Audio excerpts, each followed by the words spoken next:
Alright guys, TacticalRab again, so I hope you're doing well and enjoying your day so far. OpTic Texas turned up to the Dallas Mavericks game last night and ended up taking to the court to give out some jerseys and some other activations during the course of the proceedings. Dashy though catching a bit of flack for some of this throwing form, even from some of his own teammates. Remember to throw your thoughts in the comment section below, hit the like button if you enjoy, subscribe if you're new as always, I greatly appreciate it. First of all, this is a pretty big update. Subbase Harpon, if you guys aren't aware, the contest spot for the new P3. They changed the P3 from inside the bunker to slightly outside the bunker, and in that building near P5, whatever you guys call it, there's some staircases in there, and you could contest the new P3 from the staircase. It's now been discovered, however, that you couldn't just do that from on top of the staircase, but actually underneath it as well, which is still a contest spot problem in the game. So they've removed it from ranked temporarily. I know that some people are saying, just get rid of it permanently. Many people, I think, would like to see Subbase Hardpoint gone. Personally, I don't really mind it. I actually think that it's better than I thought it would be. I remember before the game even launched, we were looking through MW2 original maps and thinking, well, what's going to be viable for competitive?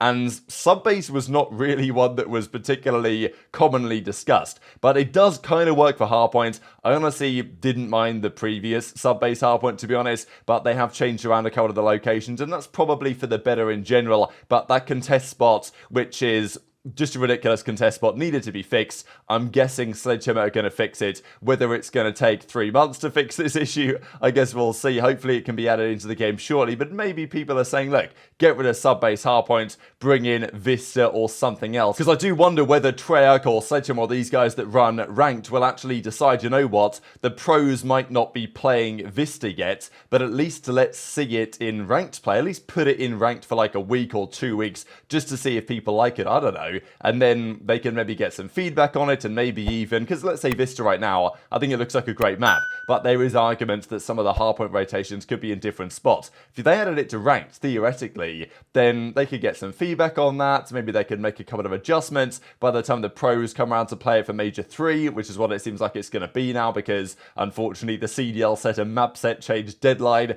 the day before Vista and Departures and those other maps, Stash House was the other one, came into the game. But yeah, Mapset analysis is never going to go away. We also, however, have a confirmed, well, not actually confirmed officially, but this is the venue basically for Major 2.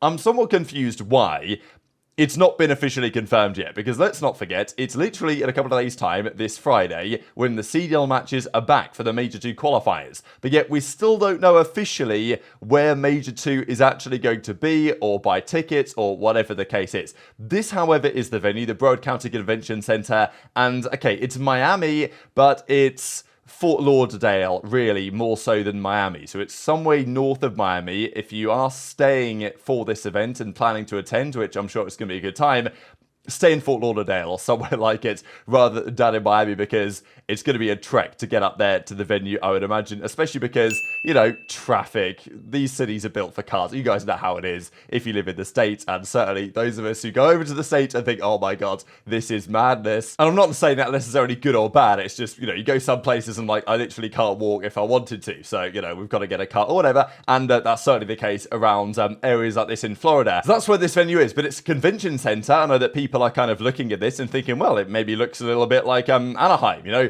Now, I don't know if it's going to be anywhere near as good as Anaheim. We'll see. And when these organizations run the first event for the first time in a brand new venue for everything, you don't really know how it's going to turn out here. But yeah, this is going to be the venue. As I say, not been officially confirmed yet. I know that they've been trying to work through some, I don't know about difficulties, but there's loads of things that you've got to organize logistically for these events. And when you've got the Boston event, the Toronto event that are going to be, I imagine, the same place they were last year, they know they did it before, they can do it again, no problem. But for these events, such as Miami and such as, you know, Carolina or Charlotte, those guys that are running the event for the first time, there might be a few more stumbling blocks to get over. The other big point, though, was on the challengers side, because we saw the announcement a little while ago now that this year there was only going to be 2 challengers events. One in Toronto, one in Boston. We had the Boston one. We're going to have the Toronto one. But there were rumors at the time that the other teams were going to try and do a challengers event. But there's loads of logistical problems, right? Because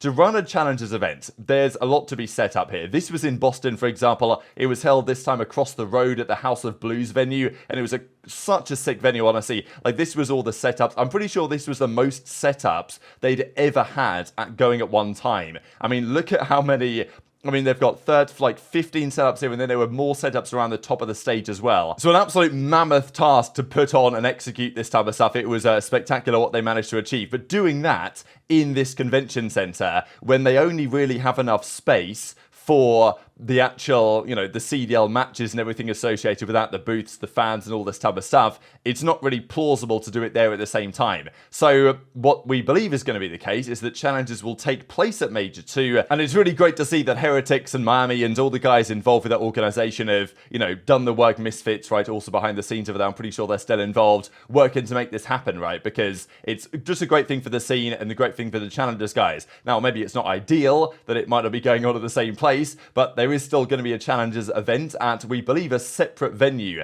Now, it's not been confirmed though exactly when this is going to be taking place, because as Ant says, don't know what I'm going to be able to do to cover this event, because, you know, we've got the challengers event at some arena 50 miles away, and then we've got the main event at the, you know, we mentioned the Broward County Convention Center on the, effectively the seafronts in Fort Lauderdale, pretty much Miami. So this is what they say, like, you know, wait for information on this, because we're not actually sure on the weekend yet. It's quite possible that the Challengers event happens the weekend after. It may happen at the same time, but I'm guessing logistically from their perspective, you've got the guys who are working on the team trying to put on the CDL events. They can't be in two places at once. And it's plausible that the Challengers event might take place some, you know, maybe a week after or something. The actual CDL event happens in a different location. We don't really know. But what we do know is that this is like confirmed. There will be a Challengers event. And honestly, that's really good, just because the CDL, while Challenger support is not necessarily their forte, they have put up big money. I'm pretty sure the prize pool for the Challengers Opens at Boston and in Toronto is going to be like 100 grand. And that's pretty serious money for the Challenger side. You know, if you win that, I don't know what the winning prize money is. They probably get 40 grand or something. It's usually something like that, which is, you know, not a bad payday at all for the team that wins. So great to see that they've been able to execute this. The timing is quite interesting. I know that people will say, oh, you know, it's bad, they're doing it a weekend after, but I think that Ace and Trey made a great point on last night's, you know, Dope Check podcast, which is going live on the YouTube channel in a couple of hours. We were live on Twitch last night with that, saying that actually, if it's a weekend after, all the spotlight is on that tournament, right? There's no spotlight taken away by the main CDL because, you know, during the course of a weekend, on a championship weekend, most people care about the CDL matches, and it's like, oh, how's Challengers getting on? You know, how's Doug doing? Or how are FaZe back doing? Or whatever, and then you end up getting the winner, and the winner this time was FaZe back, that of course they played their final match, the grand finals of Challengers, on the morning before the CDL Championship Sunday began, which was cool, but it wasn't quite, you know, the main show, shall we say. I guess one other potential issue here is that, let's say teams finish at the Major, and they want to blow up their teams, as they quite possibly will in the CDL, let's say.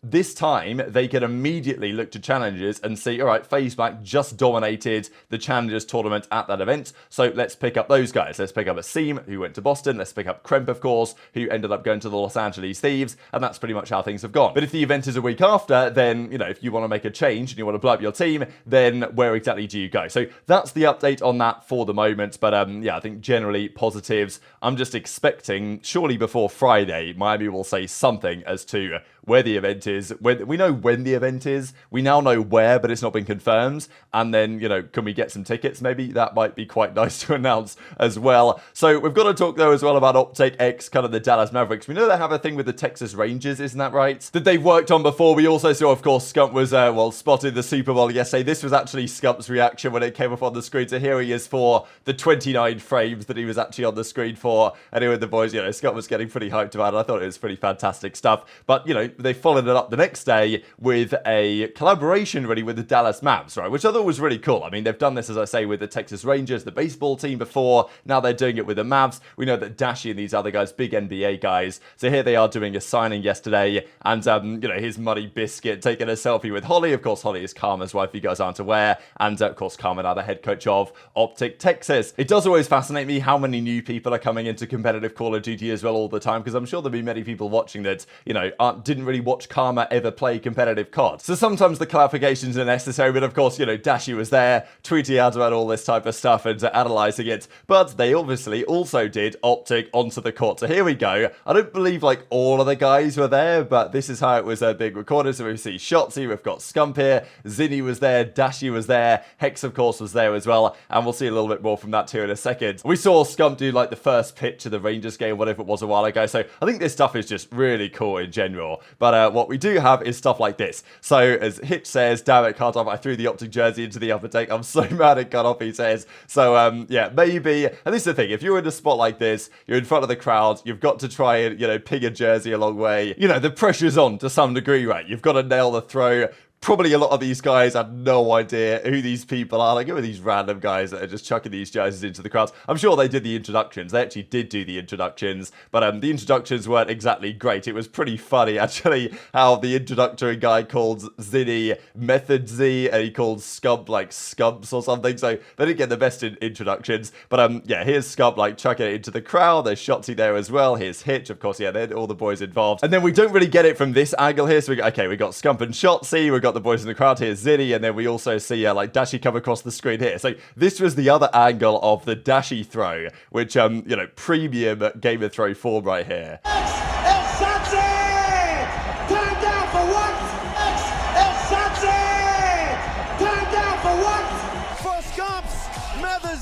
And obviously he was getting cooked hard for this, right, by even the OpTic account. Obviously Kenny comes on as well, and there was loads of people making so many funny comments about this. I saw them on the Reddit as well. People were saying things like, you know, taking the sports out of esports or whatever. Really what he needed to do, obviously, you know, was fold this thing up. I mean, good luck if you don't fold it up or try and actually make it so that it's going to throw, because, you know, Zinni hits a bit of a cannon here in the background, and Dashy's one goes about 3 rows back, so I thought it was hilarious, really. So Dashy probably isn't going to be living this one down from the team anytime soon. Of course, Kenny hops on the bandwagon here as well, but yeah, thought this whole thing was actually really cool, to be fair, from OpTic. But the OpTic social media guys are definitely not going to let Dashy keep getting away with this. Just to close out the video with, I haven't eaten yet today, so I look at this and I'm thinking, oh my god. But I've never seen gatekeeping quite like this to Attach. So he puts this meal on, life-changing meal, and Clay's like, where? Come on, like, give me the address. So Attach obviously replies, the company just went into liquidation. I got the last meal. Chefs were forced to sign NDAs, so they can't even reveal any recipes. So NDAs, of course, non-disclosure agreements. So yeah, I've never seen gatekeeping quite like this, but very much interested in your thoughts on all this stuff in the comment section below. Hit the like button if you enjoyed. Subscribe if you're new. Take care, and I'll see you next time. Yo, Clay. What's up, man? Yo, Gwen can't fuck with me. The fuck? Yeah, I'm very good, I'm sorry. Bro, I ain't gonna lie, I put Gwen to bed on the rotation, man. Straight to bed. Bro, I don't know what was. I was getting like literally world server. This kid, Mark. This kid's unreal. I need to check his PCA, brother.